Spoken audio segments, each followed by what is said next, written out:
अपने hip flexion करनी है, अपनी टांग को सीधा ऊपर उठाना है।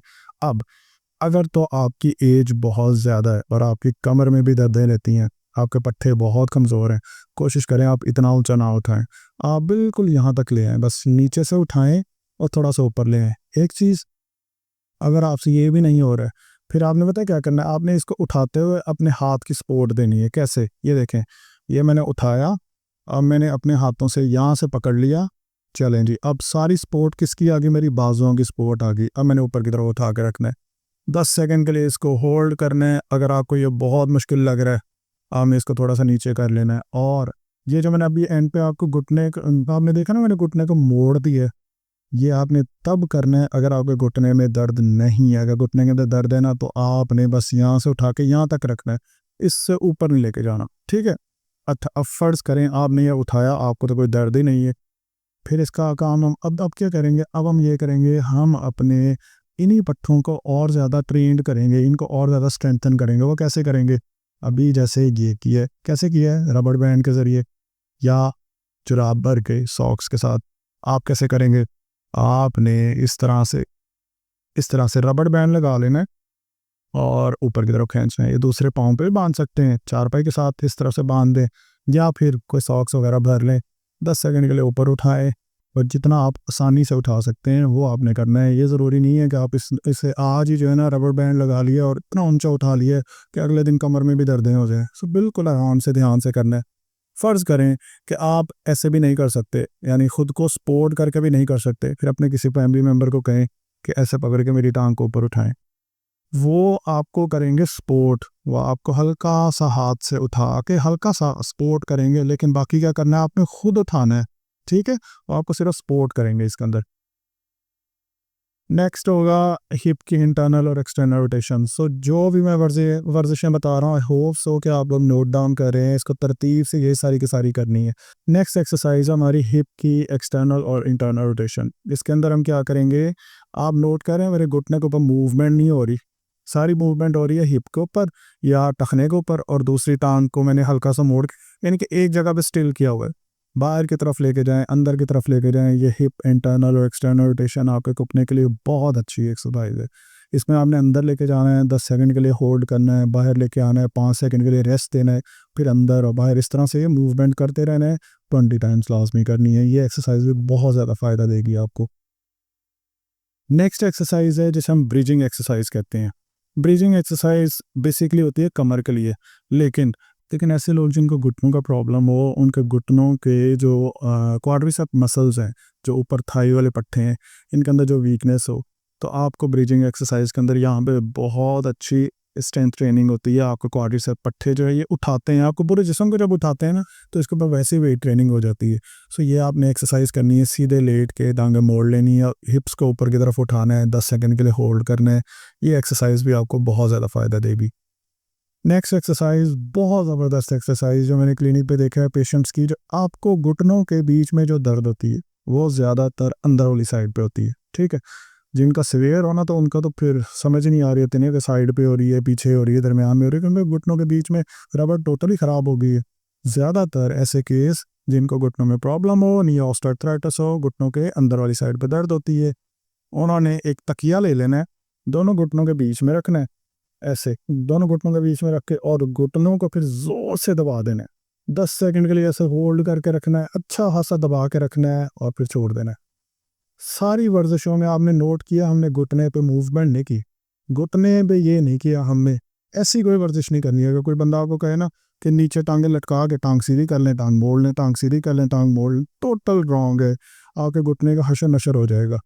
अच्छा, आपने दोनों घुटनों के बीच में इस तरह से तकिया रख के इसको 10 सेकंड के लिए रोक के रखना है। ये एक्सरसाइज करनी है, बहुत फ़ायदा होगा इसका भी आपको। अब नेक्स्ट एक्सरसाइज है ऐसे लोगों के लिए जिनके घुटनों में स्वेलिंग है, इसमें एडिमा है, इसमें पानी भरा हुआ है। वो जो चीज़ें मैं आपको शुरू में बता रहा था ना कि स्वेलिंग के लिए, स्वेलिंग क्यों होती है, क्रेपिटस क्या होता है, आवाज़ें क्यों आती हैं, टक टक की आवाज़ें क्यों आती हैं, अब आपको वर्जिशों की तरह में समझ आ रही होगी। जो मैंने इतनी सारी शुरू में जो चीज़ें बताई ना, अब आपको समझ आई ना कि मैंने ऐसी वर्जिश क्यों नहीं बताई कि जिसमें आपके घुटने अगर मोड़ के अगर आप वर्जिश करेंगे, यानी कि घुटनों का अगर मूवमेंट के साथ अगर आप करेंगे तो टक टक की आवाज़ें आएंगी। अगर मैं आपको शुरू वाली चीज़ें ना बताता तो आपको तो वर्जिश में काफ़ी सारे पॉइंट समझ नहीं आने थे।